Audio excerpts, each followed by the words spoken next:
네, 묵상 간증 내가 받은 사랑과 선행입니다. 청년 시절 건설 현장에서 일을 하던 제 주위에는 교회에 다니는 사람이 아무도 없었습니다. 그래서 저는 단 한 번도 교회에 나갈 생각을 한 적이 없었습니다. 그런 제게 교회를 나와야 교제할 수 있다는 여자친구의 말이 신선한 충격으로 다가왔습니다. 그렇게 교회에 대해 아무것도 모르던 저는 오직 교제할 목적으로 여자친구를 따라 교회의 뜰을 밟기 시작했습니다. 당시 저는 부모님의 이해할 수 없는 부부싸움으로 삶이 힘들었습니다. 그런데 어느 날 교회에서 사람은 믿음의 대상이 아니라 사랑의 대상이라는 설교 말씀에 제 귀가 번쩍 뜨였습니다. 이 말씀으로 그동안 힘들었던 가족사가 해석되면서 예수님을 인격적으로 만나게 되었습니다. 나만 겪는 고난이라 생각하며 지옥을 살던 시간이 하나님의 계획이자 사랑인 것을 알게 된 것입니다. 저는 아내와 결혼한 후 7년 동안 불임의 때를 통과하며 공동체 지체들의 돌봄과 위로를 받았습니다.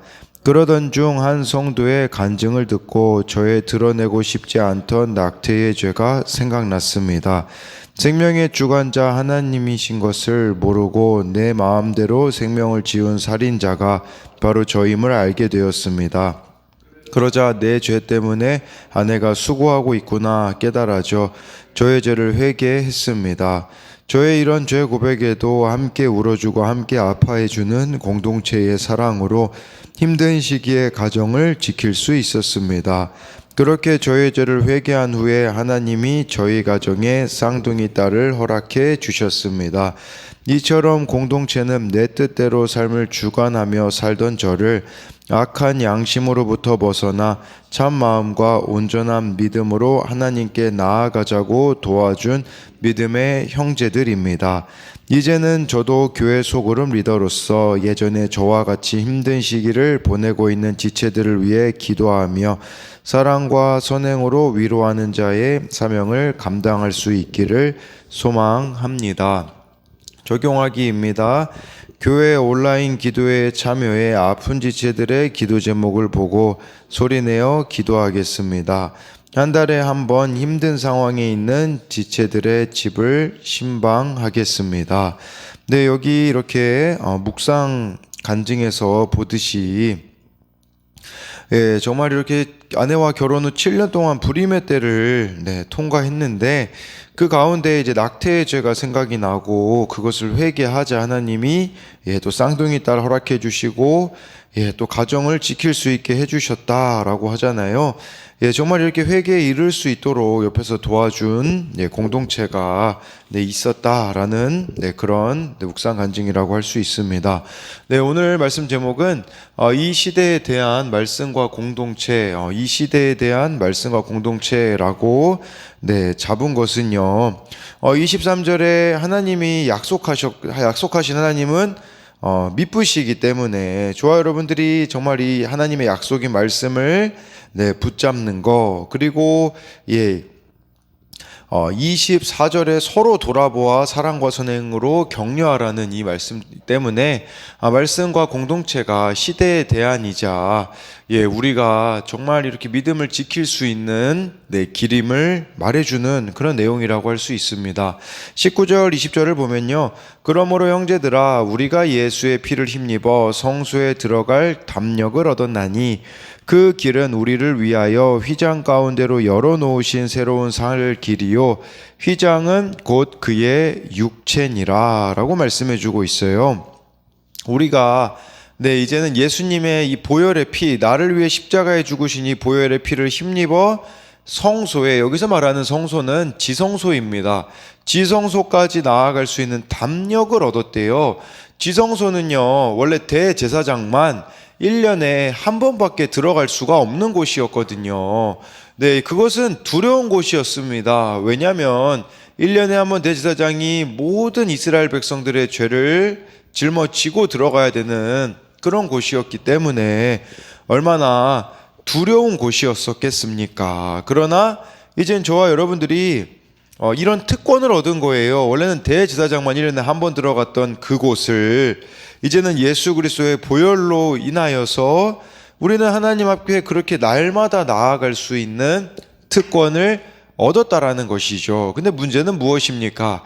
이것이 우리에게는 특권이 되고 있지 않은 것이 문제라고 할 수 있어요. 지금은 정말 우리가 하나님 믿기엔 얼마나 좋은 시대입니까? 세월이 가면 갈수록 더 믿기 좋은 시대가 될 수밖에 없어요. 그러나 반대로 생각해 보자면 정말 우리가 하나님께 나아가는 것이 특권이 되지 않는다면 하나님을 믿기에는 지금 이 시대가 더 어려워 보일 수밖에 없는 것이겠죠. 왜 그렇겠습니까? 유혹거리가 많기 때문인데, 그런데 우리는 정말 하나님께 나아갈 수 있는 특권을 정말 다른 것들과 너무 쉽게 바꾸고 있지 않느냐라는 것입니다.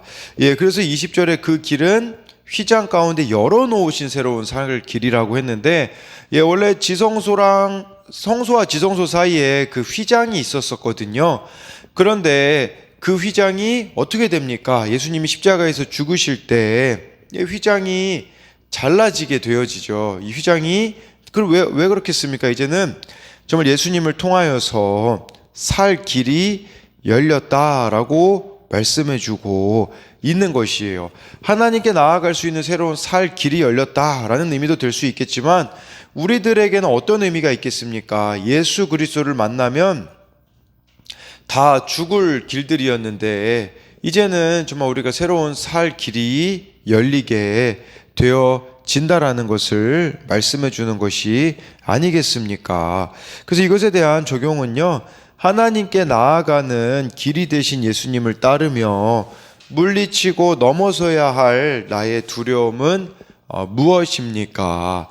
하나님과 나 사이에 허물어져야 하는 막힌 담은 무엇입니까? 저와 여러분들이 정말 하나님께 나아가는데 허물어져야 되는 부분들이 무엇이 있는지를 묻고 있는 것입니다. 21절을 보면요, 또 하나님의 집 다스리는 큰 제사장이 계심에라고 해서 이 하나님의 집이라고 표현을 했는데, 이 하나님의 집이라는 것은 하나님의 백성을 의미합니다.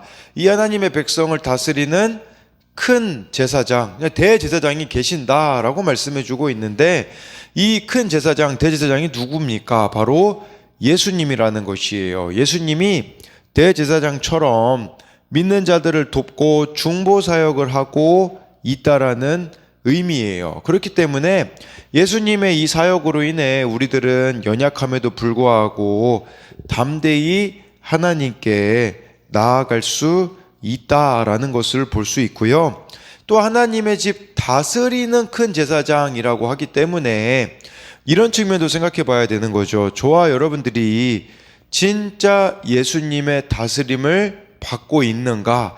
이걸 돌아보셔야 돼요. 예수님의 다스림을 받으려면 갈라디아서 2장 20절처럼요. 내가 죽어야 되거든요. 내가 죽고 나는 죽고 예수로 살아야 되는데, 문제는 우리는 예수님의 다스림을 받는다라고 하지만 사실 죽는 게 아니라 기절할 때가 얼마나 많이 있습니까? 그러다 보니까 조금만 안 좋은 일 일어나고 조금만 나에게 안 좋은 소리 하면 그 생색이 올라오고 또 우리의 그런 옛 자아가 올라오는 모습들이 우리들 가운데 있지 않느냐라는 것입니다. 그래서 정말 나 자신이 이렇게 말씀 가운데 또 기도 가운데 참 죽어지고 있는가, 이런 부분들을 우리가 또 생각해 볼 수 있습니다.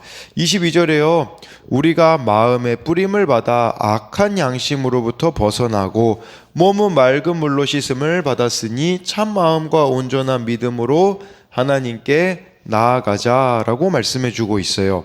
우리가 마음에 뿌림을 받아 악한 양심으로부터 벗어나고, 이것을 세번역 성경으로 보니까요, 이렇게 나와 있더라고요.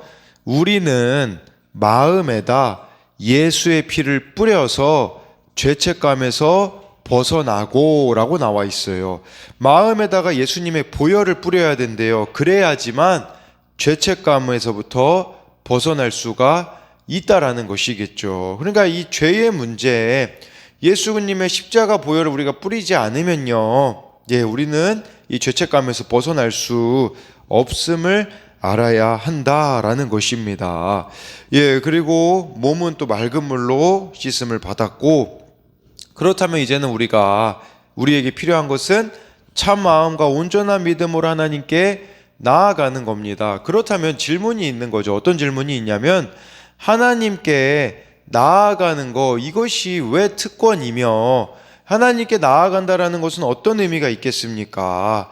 하나님께 나아간다라는 것은요, 나아갈 수 있다라는 것은 우리가 예수님을 통해 하나님이 이제 우리의 아버지가 되시고 우리가 하나님의 자녀가 되었다라는 이 관계가 완성되었다라는 것을 말씀해 주는 것이라고 할 수가 있어요.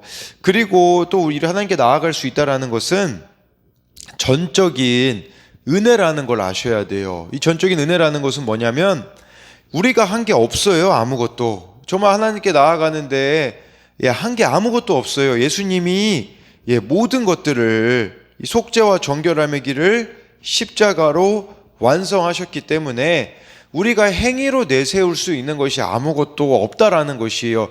이 말은 교만해질 이유가 아무것도 없다라는 걸 아셔야 된다라는 거예요. 이게 바로 예수님의 십자가로만 가능해진 일인데, 우리는 좀 하나님을 섬기면 그걸 가지고서는 얼마나 내가 한 거라고 생각을 하는지 모릅니다. 그러나 내가 한 것은 아무것도 없는 전적인 은혜라는 것을 기억해야 된다라는 것이겠죠. 그렇다면 이제 우리들에게 필요한 것은 무엇이겠습니까? 여기서 우리의 이제 반응이 필요한데, 그게 바로 여기 나와 있는 것처럼 참 마음과 온전한 믿음이 필요하다라는 거예요. 이 참 마음이라는 게 무슨 말일까요? 회개가 아닐까요? 회개. 우리가 회개할 때만이 참 마음이 될 수밖에 없기 때문에 우리가 필요한 것은 회개와 믿음밖에 없다라는 것이에요. 이렇게 회개와 믿음이 우리들 가운데 이루어질 때 이것은 반드시 삶의 모습으로 나타날 수밖에 없다라는 것을 기억하셔야 합니다. 삶이 빠진 회개와 믿음은 거짓이다라는 것을 분명히 아셔야 합니다. 그래서 이것에 대한 적용 질문은요, 마음에 예수님의 보혈을 의지함으로 벗어나야 하는 죄책감은 무엇입니까? 아까 제가 그 세번역 성경으로 마음에 예수의 피를 뿌려서 죄책감에서 벗어나라는 그걸 가지고 만든 적용 질문이고요. 또 한 가지는 회개와 믿음으로 인한 삶의 변화가 있습니까? 네, 그래서 정말 우리가 회개와 믿음의 삶이 있다면 삶은 바뀔 수밖에 없다라는 것을 전제로 이렇게 적용 질문을 한 것입니다. 23절에 보니까요, 또 약속하신 이는 미쁘시니 우리가 믿는 도리의 소망을 움직이지 말며 굳게 잡고 라고 이렇게 말씀해 주고 있습니다. 그래서 약속하신 이가 미쁘시대요. 미쁘시다라는 말은 신실하시다라는 거겠죠. 그러니까 하나님이 신실하시기 때문에 우리가 이 믿는 도리의 소망을 움직이지 말고 굳게 잡아야 한다라는 것이에요. 하나님이 미쁘시다, 신실하시다라는 것을 저와 여러분들이 믿는다라는 것은 어떤 의미가 있을까요?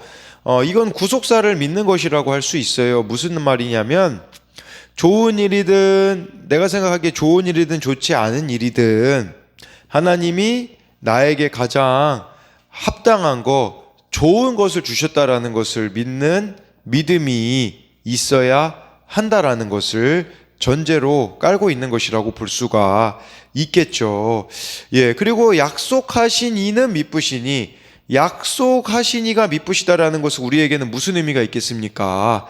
약속이 있다라는 것이고 이 약속을 붙잡아야 된다는 의미가 되지 않겠습니까? 그런데 이 모든 약속은 어디에 기록되어져 있습니까? 바로 성경 말씀이 하나님의 약속이 아니겠습니까? 정말 그 약속을 붙잡고 우리가 움직이지 말고 굳게 잡아야 한다라는 것을 말씀해 주고 있어요. 움직이지 말고 굳게 잡으라는 말은 무슨 말이겠습니까? 저와 여러분들을요, 흔드는 일들이 있을 거라는 것이에요. 이 길은요, 예수님이 좁은 길이라고 말씀하셨어요. 그래서 찾는 자들이 많이 없다고 예수님이 말씀하셨거든요. 그러니까 내가 진짜 바른 길을 가도요, 같이 갈 만한 사람도 많이 없는 것 같은 생각이 들 때도 있고, 이 길이 외로운 길이기 때문에 우리가 흔들릴 만한 요소들이 얼마나 많이 있겠습니까?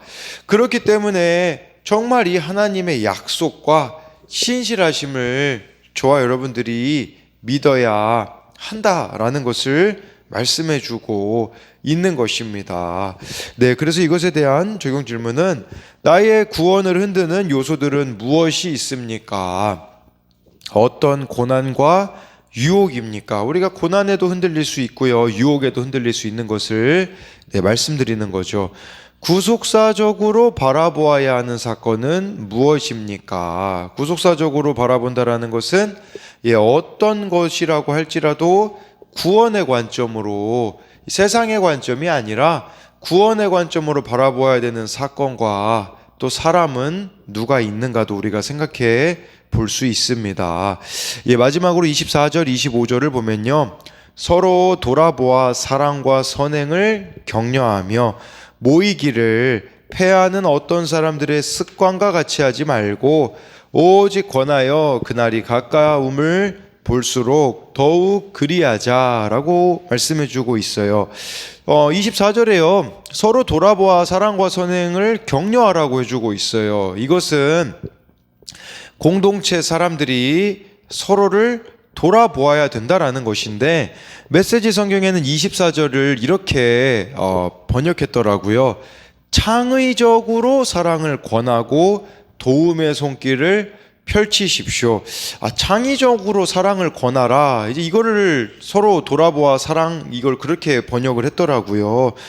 이게 무슨 의미일까? 제가 곰곰이 생각해 보니까요, 이렇게 서로 돌아보는 사랑을 하는 것은 기도로만 가능하겠구나라는 생각을 해보게 되어져요. 그렇기 때문에 우리가 정말 서로를 위하여서 기도할 때에 창의적으로 사랑을 할 수 있어요.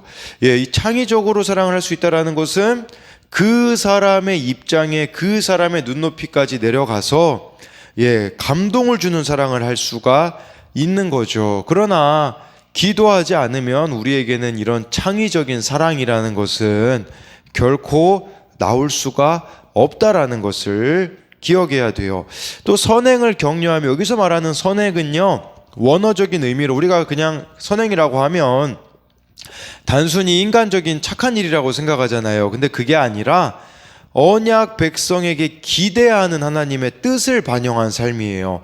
그러니까 우리가 언약 백성이기 때문에 하나님의 뜻대로 살아야 되는데, 그것이 바로 우리들의 손과 발을 통해 드러나는 것을 말하는 것을 뜻하는 것이겠죠. 그러니까 여기서 말하는 선행은 우리가 어떤 다른 목적이 있는 게 아니에요. 그냥 진짜 하나님으로, 그런 의미겠죠. 우리가 하나님으로부터 받은 이런 은혜들이 그냥 자연스럽게 흘러가는 것을 말하는 것이라고 볼 수가 있지 않겠습니까?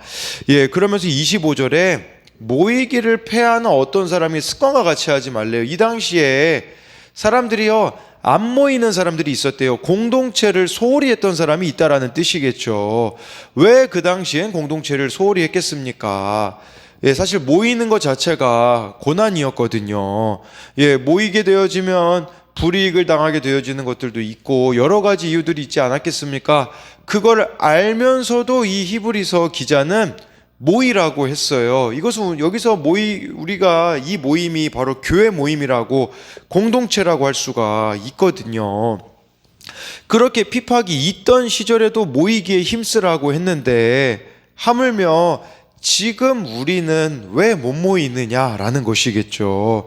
지금은 그때와 다르게 못 모이는 이유가 여러 가지 있을 것 같아요. 그런데 못 모이는 이유 중에 하나가, 복음에는 차별이 없는데 우리 안에 너무 많은 차별이 있기 때문이 아닐까요? 나는 저 사람과는 함께 할 수 없어 라는 이런 높아진 마음이 기본적으로 이렇게 다 가지고 있기 때문에 이렇게 이런 교회 모임을, 공동체 모임을 찌질하게 여기는 그런 자들이 있을 수가 있겠죠. 그러나 하나님이 공동체와 함께 하셨기 때문에, 또 신앙은요, 항상 독불장군이 아니라 공동체적이라는 것을 기억하셔야 됩니다. 그래서 공동체에 잘 속해갈 때요, 내 죄가 보이게 되어지는 은혜도 있어요. 왜냐하면 공동체 가운데 누군가는 자신의 연약함과 죄인됨을 나누어 주게 된다면 그것을 듣고서는 회개할 수 있는 기회가